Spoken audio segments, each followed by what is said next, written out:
உன்னால இனிமே ஃபுட்பாலே விளையாட முடியாதா அப்படின்னு எல்லாராலையும் சொல்லப்பட்ட அந்த பையன் தான் இன்னைக்கு உலகம் பூரா உள்ள ஃபுட்பால் லீக்ல விளையாண்டு 900க்கும் மேற்பட்ட கோல் அடிச்சு யாரும் எட்ட முடியாத அளவுக்கு உயரத்துல இருக்கான்.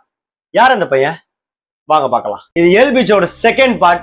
ஃபர்ஸ்ட் வீடியோ பார்த்துட்டு உள்ள வாங்க. கிரவுண்ட்ல இறங்கினா நீ செத்துறோடான்னு எல்லாரும் சொல்லியும் சர்ஜரி முடிஞ்ச 3 நாள்ல சிபி கிரவுண்ட்ல பூட்டை கட்டிட்டு ட்ரெயின் பண்ண இறங்குறான். என் உடம்பால மட்டும்தான் என்னோட வறுமையை போக்க முடியும்னு நினைச்ச அந்த பையன் தான் கால்ல அதிக வெயிட் உள்ள பேக் கட்டி ஓட ஆரம்பிக்கிறான். அப்பதான் மத்த பிளேயர்ஸால தான் நிழல கூட தொட முடியாத தூரத்துல ஓட முடியும்னு நம்புறான். நீ ஒரு குறிக்கோளை வச்சு ஓடிட்டே இருந்தா இந்த உலகமே உனக்கு ஒரு சான்ஸ் அமைச்சு கொடுக்கும்.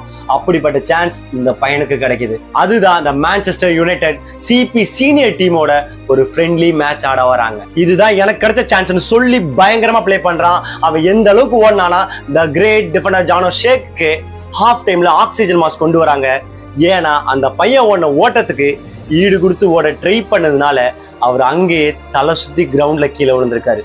அந்த மேட்சும் முடியுது. மான்செஸ்டர் ட்ரெஸ்ஸிங் ரூமே மிரண்டு போய் நிக்கிறாங்க. அப்போ Ryan Giggs and Rio Ferdinand இந்த பையனை சைன் பண்ணாம நம்ம நாட்டுக்கு திரும்ப கூடாதுன்னு சொல்றாங்க.